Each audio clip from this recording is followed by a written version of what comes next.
Bien-aimés frères et sœurs, vous connaîtrez la vérité et la vérité vous affranchira. Ça, c'est pas moi qui le dis, c'est la Bible qui le dit. Mais moi, je vous dis mieux. Vous connaîtrez la vérité historique, notamment celle de vos ancêtres kémites, et vous aurez une vision globale de ce que c'est que la vraie souveraineté politique. J'ajoute, vous reviendrez à la spiritualité africaine ancestrale et vous comprendrez les enjeux de l'indépendance économique. Et pour terminer, vous accepterez votre identité culturelle kémite et vous obtiendrez deux choses. La première, c'est la paix.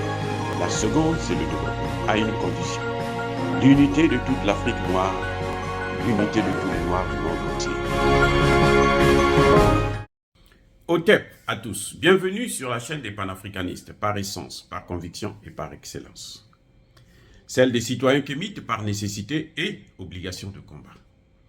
Nous sommes une chaîne qui n'est guidée que par nos ancêtres et rien que par les ancêtres qui appartiennent à l'égrégore du monde noir. Par conséquent, nous ne croyons en aucun Dieu venu de l'étranger. Toutefois, cette vidéo n'est aucunement destinée à inciter ni à la haine ni à la violence, car nous menons un combat qui est d'abord et avant tout spirituel, intellectuel et démocratique. Ensuite, il est politique, géopolitique et géostratégique, contre l'impérialisme, le colonialisme, le néocolonialisme et l'endocolonat, qui sont tous des crimes contre l'humanité. Nous menons ce combat sur la base du principe fondamental que nous avons hérité de nos ancêtres kémites, qui est celui de la Mahat, c'est-à-dire solidarité, vérité et justice. Vous êtes donc en droit de connaître la vérité, et nous avons l'obligation de vous dire la vérité, rien que la vérité, afin que justice soit rendue au continent africain. Et ça, c'est notre modeste contribution dans cette noble lutte en faveur de la souveraineté, la dignité, la solidarité et l'unité africaine. Ça, c'est ce que nous appelons le panafricanisme. Bien-aimés frères et sœurs,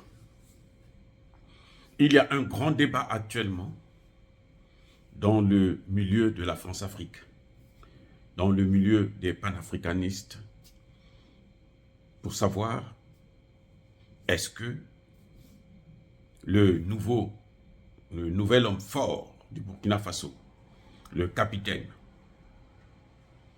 Traoré Ibrahim, doit céder le pouvoir à un civil ou à un militaire. RFI et France 24 s'appuient sur ça. C'est pour ça que j'ai d'ailleurs, dans une de mes vidéos, qui sera publiée bientôt, je demande au capitaine Traoré de se taire, de ne plus accorder des interviews sur ces chaînes de mensonges. C'est l'empire du mensonge, tout ça. Alors, est-ce que dans quelques semaines, ou dans quelques mois, le capitaine Ibrahim Traoré doit remettre le pouvoir, doit transmettre le pouvoir à un civil ou à un militaire? J'ai vu un leader, un ancien ministre burkinabé, qui souhaiterait qu'on remette le pouvoir à un civil. Et les Occidentaux estiment qu'il faut que ce soit un civil. Je vais vous dire une chose. George Bush, le père et le fils, les deux étaient des militaires. Je reprends. George Bush, le père, a fait un mandat. George Bush, le fils, a fait 2 mandats. Tous les deux étaient des militaires. Ça ne les a pas empêchés de diriger un grand pays comme les États-Unis d'Amérique. J'ajoute, le Ghanéen, Rawling, il était quoi? Un militaire, un capitaine. C'est lui le père de la démocratie au Ghana. Ce n'est pas les Nana Akufo. Les Nana Akufo ont au contraire trahi la démocratie ghanéenne.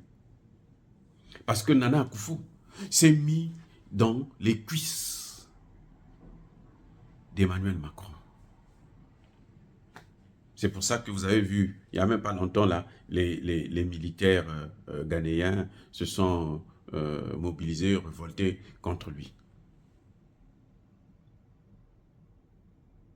Donc, ça c'est un faux débat qu'on est en train de soulever. C'est pour ça que je répète encore, Monsieur le Président Traoré, taisez-vous. Surtout pas sur les chaînes des médias mensonges comme RFI, France 24, TV5 Monde et toute la panoplie.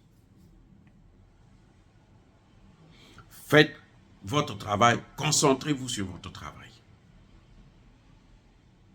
Ce n'est pas facile. Vous avez vu, Choguel est tombé, malade, parce qu'il travaillait trop. En tout cas, si la thèse d'empoisonnement ne s'avère pas juste. Donc, mettez-vous au travail. Vous avez beaucoup de travail. Ne vous occupez pas des détails. Des gens qui vont vous amener sur le fait que vous n'êtes pas Mossi. Ça, ce n'est pas leur problème. Que ce soit, écoutez bien, et le civil, et le militaire, ils sont tous intelligents ou bêtes, selon que Dieu les a créés. Eh oui, les civils ne sont pas plus intelligents que les militaires et vice-versa. Je répète, les civils ne sont pas plus intelligents que les militaires et vice-versa. Je répète pour une dernière fois, les civils ne sont pas plus intelligents que les militaires et vice-versa. Ce qui est important pour le Burkina Faso, c'est l'homme qui va faire exactement la volonté du peuple burkinabé. C'est ça le plus important. Je vais prendre encore un exemple et faire une comparaison. Le fameux, le grand, notre leader, notre aîné, Thomas Sankara, il était militaire. En plus, capitaine. Donc, c'est un grade de réforme. Il est chanceux. Le capitaine Ibrahim Traoré, il est chanceux d'être président avec le grade de capitaine. Au Ghana, c'était un capitaine. Au Burkina Faso même, c'était un capitaine, Thomas Sankara. Il a marqué tous les Africains du monde entier. Même les Africains de la diaspora, les Africains des Antilles, tout le monde. Tous les Noirs ont été marqués par Thomas Isidore Sankara. Et pourtant, c'est un militaire. Je dis bien, c'est un militaire. Ce n'est pas l'uniforme qui gère une nation. Je répète. L'uniforme ne gère pas la nation. Écoutez-moi bien. Ce n'est pas l'uniforme qui gère un pays. C'est l'homme qui gère le pays. Dans l'uniforme, il y a l'homme. Dans la veste, il y a l'homme.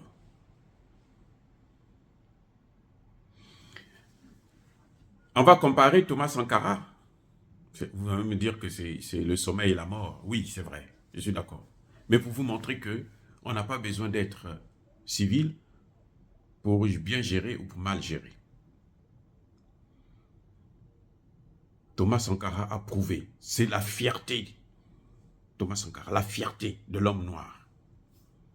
Je le vois ici aux États-Unis, même les Noirs américains, ils vous disent, ils connaissent Thomas Sankara. J'ai travaillé aux Nations Unies, j'ai rencontré des guerriers, des gens, le tombeur comment vous l'appelez, l'ancien président Aristide. Mais il me dit non, mais il est passionné de Thomas Sankara. Et pourtant, vous avez un militaire comme Mbalo qui n'a pas hésité. Il est général en plus. Hein. Il n'a pas hésité de se mettre à genoux, de courber les chines devant Emmanuel Macron. Il est sous les ordres. Il est le caniche d'Emmanuel Macron. Il est le paillasson de la France. On en fait ce qu'on veut. Les Occidentaux font de lui ce qu'ils veulent. Ça, c'est un militaire. Donc, ce n'est pas l'uniforme qui gère. C'est l'homme qui gère. Prenons maintenant des civils, allons vers des civils. On va parler des affaires récentes. Alassane Dramane Ouattara. Il n'a jamais fait le service militaire. C'est un civil. On dit qu'il est diplômé. Bon, moi, je ne vois pas ça parce que quand je cherche à voir ce qu'il a fait dans le domaine scientifique, ce qu'il a apporté dans le domaine scientifique, je ne vois rien. Zéro. Bon. Je n'ai même pas besoin d'aller vérifier. Je veux savoir ce qu'il a, combien de livres il a publié et qu'est-ce qu'il a publié sur quoi. Quel a été le contenu même de ces publications. C'est comme ça qu'on juge. Vous pouvez être tous 50 docteurs, on va vous juger par rapport au contenu de vos thèses. Est-ce que tu as apporté quelque chose de nouveau à la science ou tu n'as rien? Et on te donne mention honorable. Mention honorable, ça veut dire passable, c'est qu'on t'a racheté. Le vrai doctorat, c'est mention très honorable. Et parfois, quand c'est trop bon, comme la nôtre, on ajoute félicitations du jury. Bref, Alassane Dramane Ouattara, c'est un civil, mais c'est la honte de toute l'Afrique. C'est la désolation de l'Afrique. Il n'est pas seul.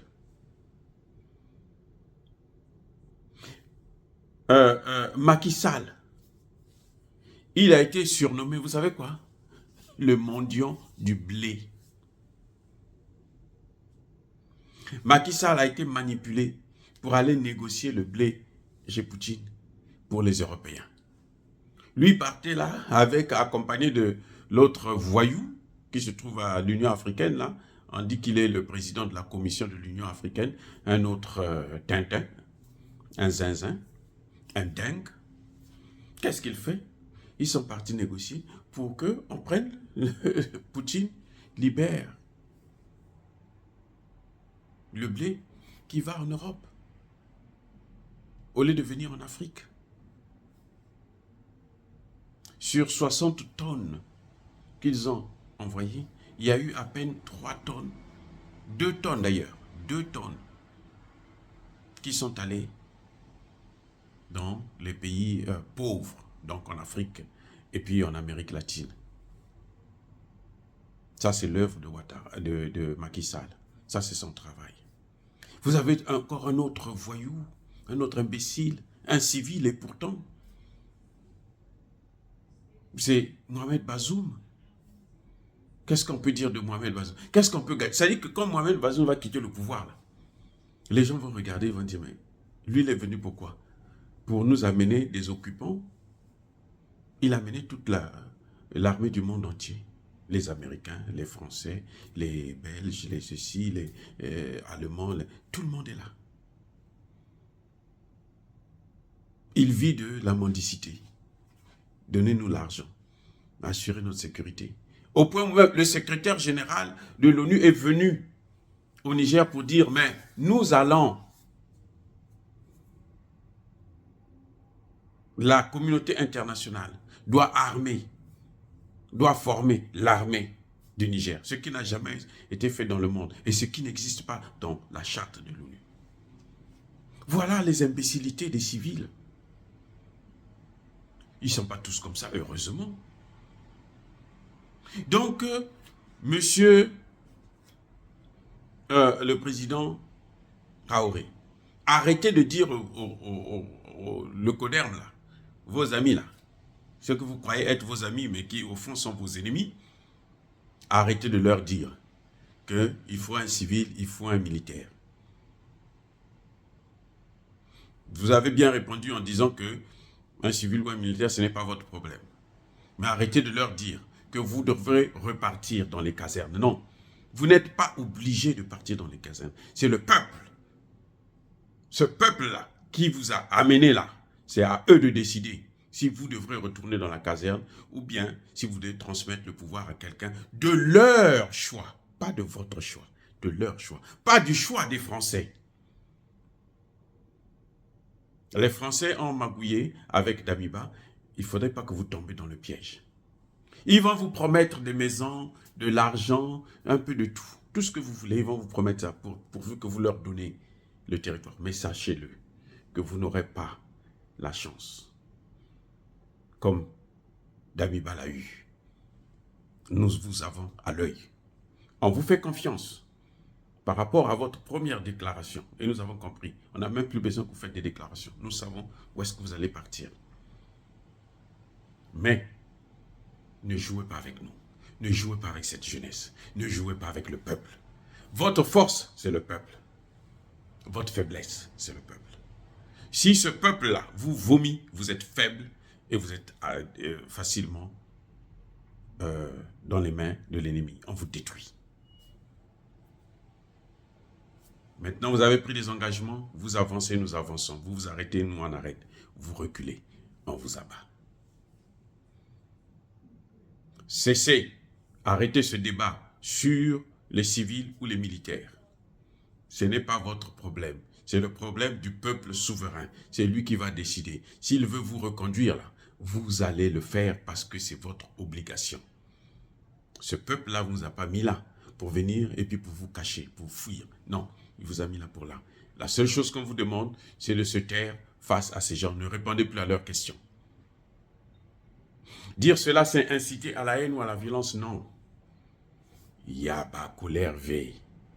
Ya malembe. Je persiste et je signe. Soyez bénis par le Dieu des Kémites. Vive le Burkina éternel. J'ai dit et j'assume.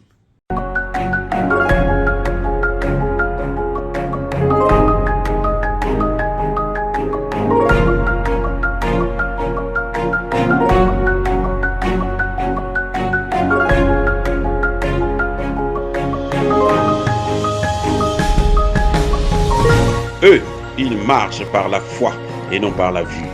Mais moi, je vous conseille vivement de marcher par la connaissance scientifique et historique, notamment celle de nos ancêtres kémites, par les 5 sens et par l'intelligence.